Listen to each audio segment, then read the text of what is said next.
Hello everyone, welcome back. We were on the LF Live yesterday.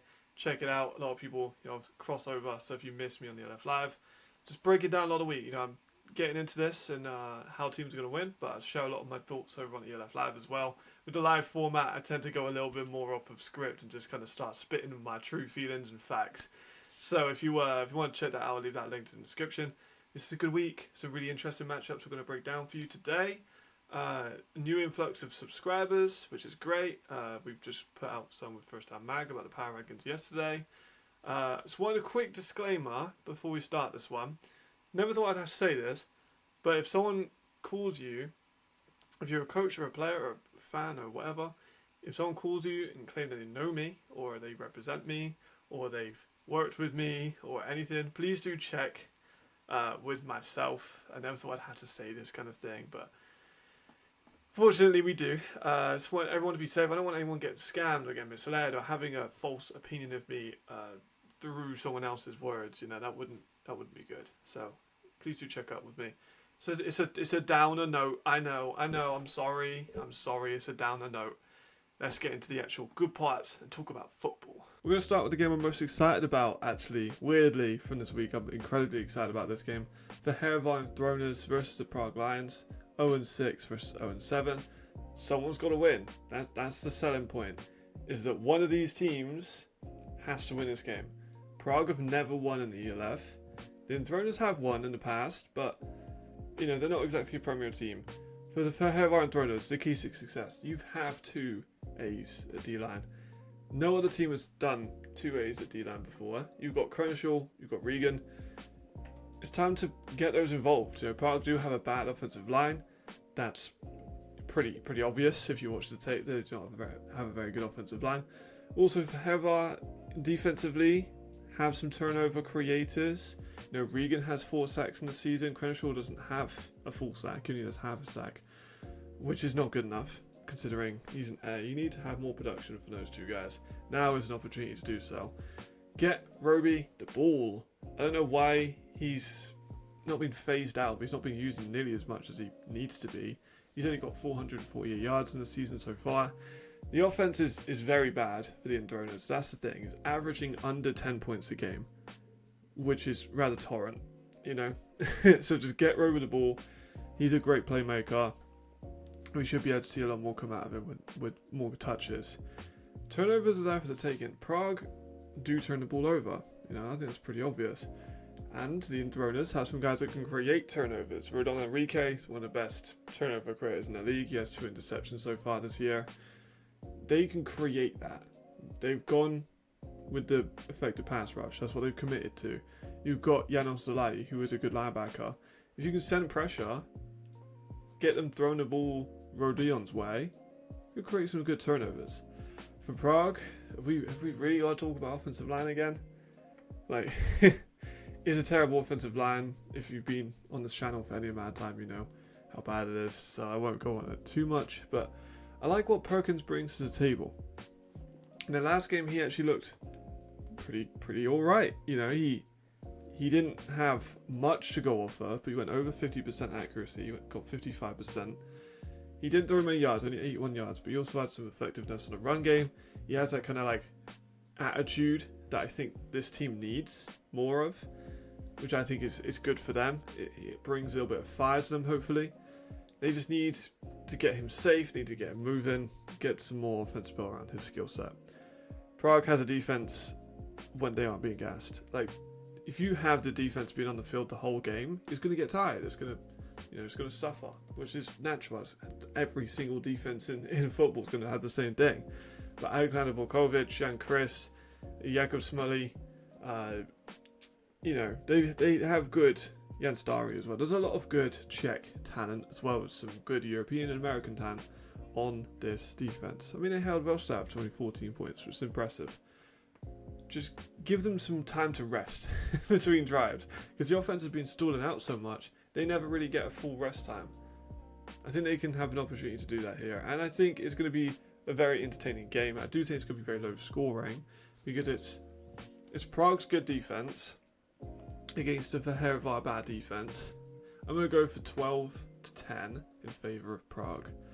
I think they get the first win, which is monumental history, which I'm very excited about. I think this will probably be a game that I stream just because it's going to be good fun. The Cologne Centurions 1-4 versus the 2-3 Frankfurt Galaxy. Cologne, we kind of knew they weren't going to be great, but Frankfurt Galaxy we had a lot higher expectations for. For Cologne, though, they have a bad run defense, so 16th on rushing yards allowed. They don't have a very good run defense at all. They need to improve that, and especially considering they have with Lidl, who is an American interior defensive lineman, so you would expect that to be better. That's not really worked, to be completely honest. Maybe they pivot away from that, but on the other side of the ball, all run, no breaks. If you've got Jared Alman and Isaiah Weed is a running quarterback, you might as well just go full-fledged for it. Like, screw the passing game. We're not going to pass game much. Let's just run the ball down their throats, try and tire out the defense. Carlos Hill can take jets. I'm pretty positive he has that in his arsenal. Tawani is a solid running back, and Milfaux is able to carry the ball. They can just run, and fuck it. If you can't pass, you can't pass. Just, if you're going to run well. But they cannot get 60 points dropped on them again. They've had back-to-back games against Paris and against Rhine where they've had 60 or more points dropped on them. You're never going to win a game with 60 points. It's dropped on you defensively. Let's be honest. The defense all year has been poor. You know, they even gave up 10 against the Enthroners, which hypothetically is an above-average game for the Enthroners offensively. They need to improve on defense. Frankfurt have shown they can score in bursts, so let's just see how that goes. For Frankfurt though, new quarterback, new offense, maybe less picks. They have 9 so far with the quarterbacks that have thrown the ball so far for the team. They need to stop turning the ball over. That was a massive part of their play. They've just signed a new quarterback, which is going to be important for them because they really do need some stability. It's Matthew McKay who's came in, formerly of NC State, had some time with Dallas Cowboys. That's going to be important for them. He is built very similar to Luke. Obviously, we haven't seen too much of his play style yet because, you know, tape is quite old. But we'll see kind of how he does in this new system. It'll be interesting to see how he adjusts. But they do have an awful run game, and that's really not going to help. And I'm not saying it's awful with the running backs. The running backs they have are extremely talented. It's the play calling. Play calling is bad on the run game. They've got Sandro Platzkammer, Thomas Fischbach, Christian Santos Insua, who are 3 good running backs. I mean, Sandro's an elite running back. Fischbach is serviceable and a good solid player, so is Santos Insua. But they have 1 rushing touchdown all year, and that was very new. They're not giving the ball to Sandro enough, even though he has shown he's averaging 4.6 yards a carry. When they give him the ball, he's starting to heat up a lot more in the last few weeks. I want to see that come in. Their defense has been up and down, and it's kind of balanced out average. They've had some really good games, they've had some really bad games, they've been a bit inconsistent. They have some amazing pieces. Hugo Dyrell, Darren Alcongagwe, Divine Buckram, Carlos Bruins, Joshua Budznatsky, Nico Lestat, Jamal Liggins, I go on and on and on. They have a good defensive pieces. They just haven't really produced a massively consistent run of form. And I think that would go a long way for them. Against Cologne, they're going to be able to practice their run defense, that's for damn sure. And perhaps some pass rush as well. So we'll see how that goes for them. I am predicting it to be 23-7 to Frankfurt.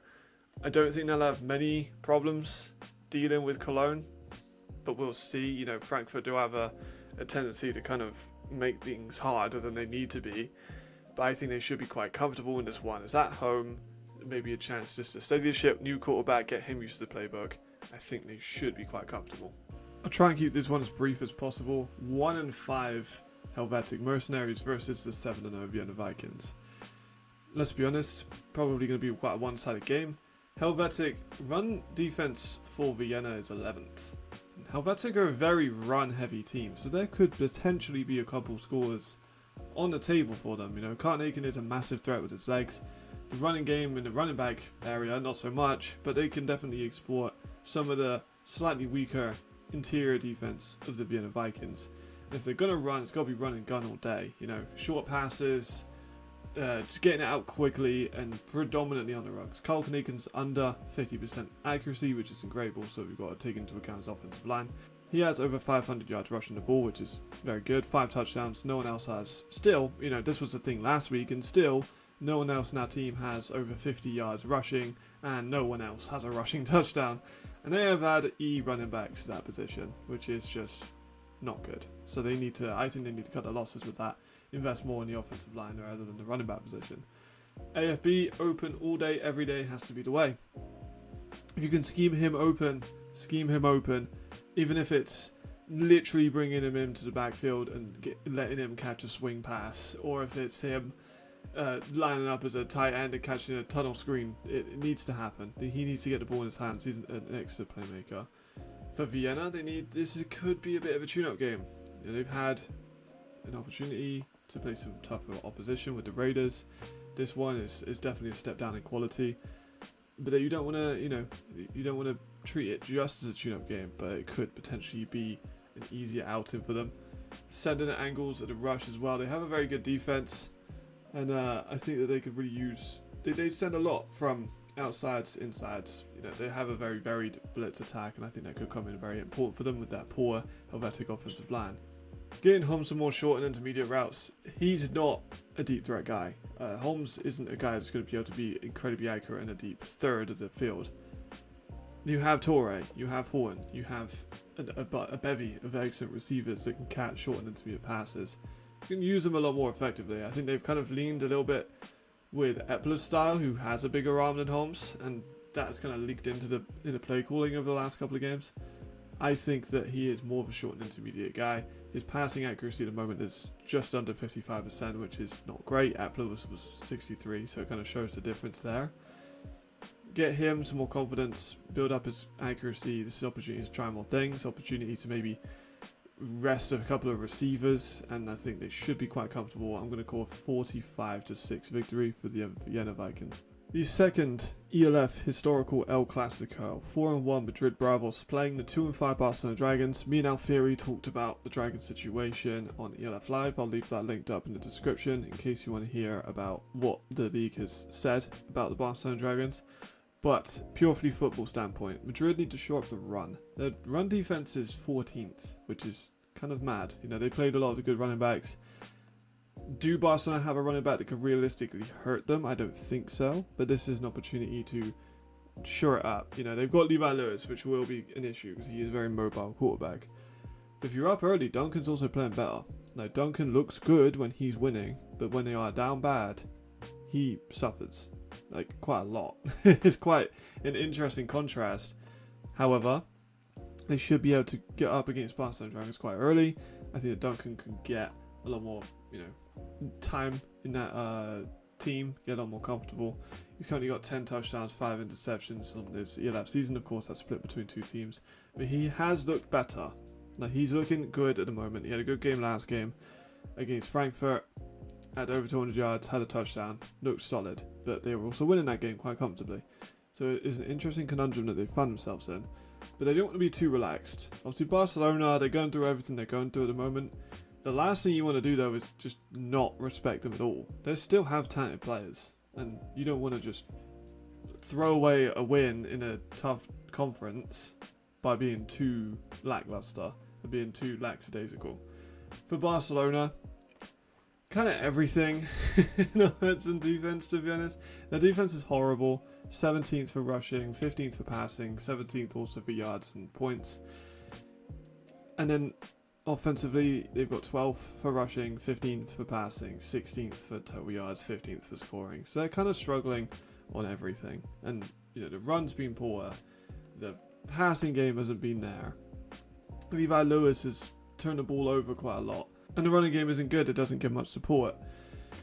But mainly on a non-football standpoint, you got to get the team motivated and do it for the fans. I know that's kind of 2 points, but it's kind of hard to make points for a team, gives up at half-time. But the Spanish fans are great, and they deserve to watch their team, especially in a home game. This is obviously a massive game for the team. It's now Clasico, which gives it a lot more, passion. They need to turn up and do it for the fucking fans. they support this team. They pay to watch this team. They've supported this team for the last 3 years. Barcelona need to turn up on the field, and I think it would show quite a lot regardless of the situation. I know there's a lot going on that I'm not necessarily informed of, but the fans deserve to see their team play, and I think it would do a lot for the team and for the players and for the coaches and for the organisation to say, look, we're going to turn up, we're going to play football together. The fans have supported us, so the least we could do is show out for them. You know, we didn't see that in the last game. A lot of players refused to play. So I would like to see them suit up for this one. And I think it could be an interesting game. But, you know, that being said, Madrid are very strong favourites for this one, considering the strength of their roster and the lack of difficult situations on their end compared to Barcelona. So I'm going to go for a 40-7 victory for Madrid. Another very high-level game. Raiders Tyrrell 5-2. Stuttgart Surge 5-0. The Raiders, the run has really worked on offense, but it's also worked a lot on defense. They have the best rushing offense in the league. You know, we've talked about that 100 times, how amazing they've been with Bonatti and Hasselvanter and Tonko. Also, the Russian lads are fourth. You know, they've done on defense, so they've done a really good job at stopping it as well. The pass, however, has struggled and is struggling. You know, and Cozy Perry threw 3 picks in the last game they played against Vienna. They've had multiple quarterbacks all year. You know, and Cozy Perry's 5-5 on touchdowns and interception ratio. Casey Martin still holds their joint record, and he only played 1 game. You know, DeAndre Fulford only played 2 games. So they've had a carousel, and they really have, and it's struggled. They haven't created much at all offensively on the passing game. You know, Chafin does have 409 yards, which is impressive, but he's only catching 47% of balls. Marcus Schneider is starting to get more involved. We haven't seen Hahn nearly as much this year, which is, you know, I know he's struggled with injuries, but you know, that's not exactly what you want. This is an opportunity for a playoff push. You know, they are in the playoffs as it stands, as the playoff picture was just put out today. That could change very easily. And they have a tough schedule. And people like the Surge is a very tough game. So if they go 5-3, we could see some other people move up. Then maybe kind of get pushed out. This is an opportunity to really push for it. They do have a good defense. They do have a good offense when it's clicking. They just got to lean into the run, I think, a lot more than the pass. For Stuttgart, time to get on the field. You know, they've had a string of easy games. They've had the backups in for quite a lot of the last couple of games. You know, they played the Helvetic Mercenaries. They won 50-7. They blew out the Ravens pretty convincingly. They blew out Milan. The last quite close game, one within 10 points anyway, was Wrocław in week 2. It's time to get back into the swing of things, because this game's not going to be easy. They do have an outstanding run defense. That's going to be incredibly interesting how that plays out.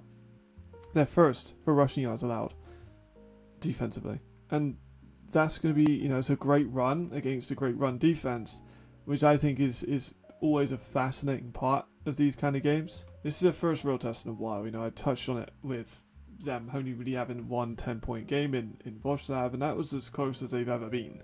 And Wrocław aren't a very good team. Munich aren't a very good team. Milan aren't a very good team. You know, the Mercs aren't a very good team. The Raiders are a good team, and this is going to be the first real test of that year. We haven't seen them really struggle with adversity. That might be something that factors in when they do make the playoffs. I still do think they're going to win quite convincingly. I'm going to go for a 21-35 in favour of Surge. I think they keep it quite close for a distance. I think it's a very similar game to what we saw with the Vienna Vikings against the Raiders Tyrrell, where Stuttgart take control and it never really looks like they're going to lose, but then the Raiders, you know, get a couple points. And I think it'll be a very similar style of game. Alright, penultimate game, Berlin Thunder 4-3, Paris Musketeers 4-1. Another very interesting matchup. Berlin need to improve on that run defense. They have the edges. You know, we know what the defense is of the Berlin Thunder. They have incredible outside defensive potential with, you know, Carl Kitchens as Defense Player of the Year. But their rushing is 13th in the league in the interior lines. They need to show up on that with Paris as well, with Ugman and Edwards having a good rushing ability, and Denmark Heath if he comes in at running back, and for Lumba. They do have a great running back room. The blitz scoring in the first half and stable in the second. That's what they need to do. They need to get up early against Paris, because we've seen that that's a thing that is possible. And then they need to just be stable in the second half. Even if they're because Paris were vulnerable in Hamburg. if they just get a decent lead and then are competent in the second half, they'll win this game. Or they have a chance to win this game. They've been so bad in the second half, it's actually, an anomaly. But we just need to see them kind of get over that against a really good team. I think they need to send pressure. Zach can fumble the ball. Zach is not immune to bad decision making, as is any quarterback. If they send Kitchens off the edge, that's a potential thing there. They do have the number 1 scoring offense in the league as well. Their passing yards is 3rd defensively. They have an elite offense. They have an above average defense. And with that defense as well, you do have Carl Kitchen, you have Ludwig Myron, you have Spillum, you have Emil Forth there, you've got Grossman Klein. You've got some amazing players in that defense, and it could really be important to send those after Edwards. For Paris, Edwards on the MVP for one. 5 touchdowns on the weekend. He was my MVP of the week. He looked phenomenal. He looked so good. He's on another level. He's back to Barcelona form. Alfieri and me talked about how it took him a year to get used to it, but he's now on 14 touchdowns passing, 3 interceptions, with an additional 5 touchdowns on the ground. He's leading his team in rushing. He's obviously been an elite passer. He's just a touch under 61% accuracy, which is decent. He looks amazing. They also have an amazing pass defense. I've talked about their DBs a whole lot over on this channel about how much I'm a fan of their passing defense. How they've got such athletic linebackers that can affect the passing lanes. I could go all day about them, and I will go all day about them on Degan Gomez's video. I will talk about just the level of defense that they have. This is a start of a really, really, really hard run for Paris. And they could push for division. But their schedule coming up is Berlin Thunder, Madrid Bravos, Rhein Fire, Berlin Thunder again, Cologne, Madrid, Bravos again, and then Hamburg Galaxy. It's an incredibly hard run for them. But they could really push for a 1, 2, or 3 seed. And that could be incredibly important for them. I think they're going to win. I think they're going to win 41-33. I think it'll be a close game. I think Paris pull away in the second half, as we've seen 100 times. High scoring, hopefully. A few defensive plays each. Going to be a battle. It's Sullivan versus Edwards, which is just a classic game from all the way back. They've both been in the league since the start, and it's going to be a real exciting game. This is probably my game of the week in terms of actual football quality. The final game of the week, finishing us up, Rhein Fire 6-1. Hamburg Sea Devils, a rather weird 2-3, to be honest. They've been a strange team to watch. But we'll start with Rhein. Amazing run game. Outstanding run game. Glenn has been on another level. Sergi has been good. Even McKnight had 100 yards in the last game. They had 3 rushes with over 100 yards, which is insane. Number 1 rushing offense in the league. They've been absolutely dominant. Glenn has nearly 1,000 yards. He'll get 1,000 yards in this game, assuming he gets more than 26, which you can kind of bet on. 16 touchdowns. He's averaging 6 a touch. He's incredible. That team looks amazing in the run. More building on a pass game. They were looking better. They didn't really need to pass that much in the last game, so we didn't see as much as, against Cologne. They didn't really need to, so we didn't see that much of it. But they looked accurate. They looked easily dominant in that game, so wasn't really much to see, but they can kind of continue to build off of it with Hamburg, which don't have an incredibly good defense. It's good, but it's not great. They are still in need of a pass rush. I really expected them to have more of a pass rush coming into this year than they've had. In terms of their team, Donkor has really stepped up in the last couple of weeks. Yannick Venke's got 4 sacks. Kenzie's got 2, but he's the linebacker. Off the edges, they haven't really got any sacks, which is incredibly surprising. I thought they'd have a lot more. I've talked about this in the previous weeks. It's still going to have to be a thing. Hamburg have just brought in Fulford, so he can kind of struggle with pressure. We saw that with the Raiders. If they can get the same thing, the Raiders are a better team than Hamburg. And the Raiders also probably have a better offensive line than Hamburg. So I think it's kind of going to be a similar thing with Fulford. If we see the same stuff happening, I think pass rush will be a massive key to that. For Hamburg, really poor offensive line, really poor run game. I just said the Raiders probably have a better offensive line, and they've got in Fulford, who is a quarterback that has kind of struggled with pressure in this league anyway. Their run game has been quite disappointing. I expected more of it. Martin Canido was 202. Hudson Canido has 220 yards, but 86 of those came on one run. Hamadi is not nearly been the same running back as we've seen in the last couple of seasons. Javarian Smith had 202 in himself, but obviously now he's gone, so they've lost that running execution. It's a weird team. It really is. But their defense can make turnovers. We saw against Frankfurt that they caused a lot of turnovers. Whether there be fumbles or interceptions, they have ability to do both. You know, Lee Pitts got a pick, Myers got a pick. They've got a couple guys that can do that. They've got a couple guys that can force turnovers. They've got a few guys that can do sacks. They do have the ability. Now, Michael Cashano has been decent this year. Zaire Ugapo expected a little bit more production of him as a pass rusher, but he is still a very good player. This defense can cause turnovers if needed. Fulford, though, is a big story, right? It makes sense. You have a quarterback that is capable of doing splash plays, and Smith, they obviously feel that they should be better than 2 and 3. I don't think they are better than 2 and 3 personally. But Fulford, his 2 games for the Raiders didn't show enough for me to warrant him coming in over Smith. I'm going to be honest. Because Fulford was 46%, 2 touchdowns, 1 pick. Like, it's pretty poor in 2 games. I know they won one of those games against Milan. But I think that Smith is the better player. And I'm kind of surprised they moved in a different direction, especially, midway through the year. I have been told through connections that Hamburg thought they were a championship team before this. I don't know how they thought they were a championship team before this. I could have told I did tell everyone that in the preseason they're not a championship team. But they seem to have thought that they were, and they think that Fulford is a better option than Smith, which is controversial. You've just ruined a relationship between quarterback receiver. You're going to have that build up again. You've not replaced injured players. Like, it's been a weird one for Hamburg. I really don't know what they're playing at, to be honest. I think it'll be quite an easy one for Ryan. I think they walk out as 33-9 victors. I don't think it'll be too hard. Could even be more. I'm massively favouring the Fire to kind of blow Hamburg out on this one, to be frank. Right, a week done. Good week, right? Fun week. Am I filming this directly after the intro? Maybe. You'll never know.